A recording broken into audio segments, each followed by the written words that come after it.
നമസ്കാരം. താലിബാൻ ഭരണത്തിന് കീഴിൽ ദുരിതത്തിന്റെ അങ്ങേ തലയിലാണ് അഫ്ഗാനിസ്ഥാനിലെ സ്ത്രീകൾ കഴിയുന്നത്. ഇപ്പോഴുണ്ടായ ദുരന്തത്തിൽ അത് വീണ്ടും വർദ്ധിക്കുകയാണ്.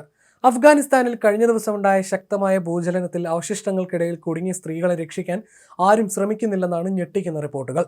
കുറഞ്ഞത് 2200 പേരുടെ മരണത്തിനും നിരവധി കെട്ടിടങ്ങൾ തകരുന്നതിനും കാരണമായ ഈ ദുരന്തത്തിലാണ് മനുഷ്യത്വമില്ലാത്ത തരത്തിലുള്ള ഈ വേർതിരിവ്.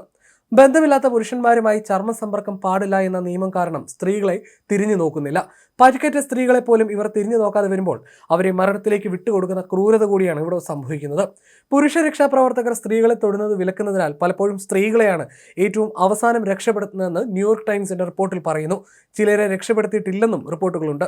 അഫ്ഗാനിസ്ഥാനിലെ താലിബാൻ സർക്കാർ നടപ്പിലാക്കുന്ന കർശനമായ സാംസ്കാരികവും മതപരവുമായ മാനദണ്ഡങ്ങൾ പ്രകാരം ഒരു സ്ത്രീയുടെ അടുത്ത പുരുഷ ബന്ധു, അവളുടെ അച്ഛൻ, സഹോദരൻ, ഭർത്താവ് അല്ലെങ്കിൽ മകൻ എന്നിവർക്ക് മാത്രമേ സ്ത്രീയെ തൊടാൻ അനുവാദമുള്ളൂ. അതുപോലെ സ്ത്രീകൾക്ക് അവരുടെ കുടുംബത്തിന് പുറത്തുള്ള പുരുഷന്മാരെ തൊടുന്നതും വിലക്കിയിരിക്കുന്നു. വനിതാ രക്ഷാപ്രവർത്തകരുടെ അഭാവത്തിൽ ഈ നിയമം സ്ഥിതിഗതികൾ കൂടുതൽ വഷളാക്കുകയാണ്. മെഡിക്കൽ വിദ്യാഭ്യാസത്തിലും മറ്റ് പൊതുരംഗങ്ങളിലും സ്ത്രീകൾക്ക് താലിബാൻ ഏർപ്പെടുത്തിയ വിലക്കിന്റെ അനന്തരഫലം കൂടിയാണിത്. അവശിഷ്ടങ്ങൾക്കിടയിൽ കുടുങ്ങിയ സ്ത്രീകളെ ചിലപ്പോൾ ഉപേക്ഷിക്കുകയും മരിച്ചവരെ പുറത്തെടുക്കുകയും ചെയ്യുന്നു. കഴിഞ്ഞ 4 വർഷമായി താലിബാൻ ഭരിക്കുന്ന രാജ്യത്ത് ലിംഗപരമായ നിയമങ്ങളും രക്ഷാപ്രവർത്തനങ്ങൾക്ക് തടസ്സമാണ്. ചിലർക്ക് രക്തസ്രാവം ഉണ്ടായിരുന്നുവെങ്കിലും അവരെയും അവഗണിക്കുകയാണ്. സ്ത്രീകൾക്ക് സഹായം വാഗ്ദാനം ചെയ്യുകയോ അവർക്ക് എന്ത് വേണമെന്ന് ചോദിക്കുകയോ അവരെ സമീപിക്കുകയോ ചെയ്തില്ല. അടുത്ത പുരുഷ ബന്ധുക്കളാരും ഇല്ലെങ്കിൽ ശാരീരിക സമ്പർക്കം ഒഴിവാക്കാൻ മരിച്ചവരെ വസ്ത്രത്തിൽ പിടിച്ചു വലിച്ചാണ് പുറത്തെടുത്തതെന്ന് മസാർദാര ഗ്രാമത്തിലെത്തിയ സന്നദ്ധ പ്രവർത്തകൻ തഹ്സീബുള്ള മുഹസൈബ് ന്യൂയോർക്ക് ടൈംസിനോട് പറഞ്ഞു. ഭൂകമ്പബാധിത പ്രദേശങ്ങളിൽ വനിതാ ആരോഗ്യ പ്രവർത്തകരുടെ കടുത്ത ക്ഷാമം സ്ഥിതികൾ കൂടുതൽ വഷളാക്കുകയാണ്. 2023 താലിബാൻ സ്ത്രീകൾ മെഡിക്കൽ വിദ്യാഭ്യാസത്തിൽ ചേരുന്നതിന് വിലക്ക് ഏർപ്പെടുത്തിയതിനെ തുടർന്ന് വനിതാ ഡോക്ടർമാരും നേഴ്സുമാരും വളരെ അപൂർവമാണ്, പ്രത്യേകിച്ച് ഗ്രാമപ്രദേശങ്ങളിലും ദുരന്തബാധിത പ്രദേശങ്ങളിലും. തങ്ങളുടെ ലേഖകൻ സന്ദർശിച്ച ഒരു ആശുപത്രിയിൽ ഒരു വനിതാ ജീവനക്കാരി പോലും ഉണ്ടായിരുന്നില്ലെന്ന് ന്യൂയോർക്ക് ടൈംസ് റിപ്പോർട്ടിൽ പറയുന്നു.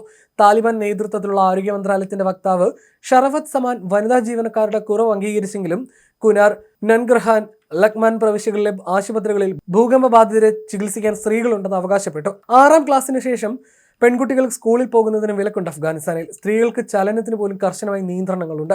ചെറിയ ദൂരം പോലും സഞ്ചരിക്കാൻ ഒരു പുരുഷ രക്ഷിതാവിനെ നിർബന്ധിക്കുന്നു. തൊഴിലവസരങ്ങളും അപ്രത്യക്ഷമാണ്. മനുഷ്യാവകാശ സംഘടനകളും NGOകളും ഉൾപ്പെടെയുള്ള മിക്ക മേഖലകളിലും സ്ത്രീകൾ ജോലി ചെയ്യുന്നതിൽ നിന്നും വിലക്കപ്പെട്ടിരിക്കുന്നു. കഴിഞ്ഞ 4 വർഷമായി തുടരുന്ന താലിബാൻ ഭരണത്തിന് കീഴിൽ സ്ത്രീകൾക്കും പെൺകുട്ടികൾക്കും ഏറ്റവും കൂടുതൽ പീഡനം നേരിടുന്ന സ്ഥലങ്ങളിലൊന്നാണ് അഫ്ഗാനിസ്ഥാൻ. മനുഷ്യാവകാശ ഗ്രൂപ്പുകൾ, ലോകബാങ്ക് പോലുള്ള അന്താരാഷ്ട്ര സ്ഥാപനങ്ങൾ എന്നിവയിൽ നിന്നുള്ള സമ്മർദ്ദം വർദ്ധിച്ചിട്ടും താലിബാൻ അവരുടെ കർശനമായ ലിംഗ വേർതിരിവിൽ ഇളവ് വരുത്തുന്നതിന്റെ ലക്ഷണങ്ങൾ യാതൊന്നും തന്നെ കാണിച്ചിട്ടില്ല. അടുക്കളയിൽ പാചകം ചെയ്യുമ്പോൾ പോലും സ്ത്രീകൾ മുഖം പുറത്തു കാണിക്കരുതെന്ന വിധത്തിൽ ഉഗ്രശാസ്ത്രമുള്ള ഫത്വകളും ഇവിടെ നിരവധി എത്തിയിട്ടുണ്ട്. ഇതിൽ ഏറ്റവും ക്രൂരമായി എത്തിയത് പെൺകുട്ടികൾക്ക് വിദ്യാഭ്യാസം നിഷേധിക്കുന്ന തീരുമാനമായിരുന്നു. ഇത്തരം താലിബാൻ നിയമങ്ങളെ എതിർത്തുകൊണ്ട് താലിബാൻ ഭരണകൂടത്തിലെ ചിലർ രംഗത്ത് വന്നിരുന്നു. എന്നാൽ ഇത്തരത്തിൽ രംഗത്ത് വന്ന മന്ത്രിമാർ പോലും അറസ്റ്റ് ഭീഷണി നേരിടുകയാണ് പിന്നീടുണ്ടായത്. ചിലർ നാടും വിട്ടു. സ്കൂൾ അടച്ചുപൂട്ടലിനെ പരസ്യമായി അപലപിച്ചതിനെ തുടർന്ന് താലിബാന്റെ ഡെപ്യൂട്ടി വിദേശകാര്യമന്ത്രി അബ്ബാസ് സ്റ്റാനിക്സായി അഫ്ഗാനിസ്ഥാനിൽ നിന്ന് പലായനം ചെയ്യാൻ നിർബന്ധിതനായിരുന്നു.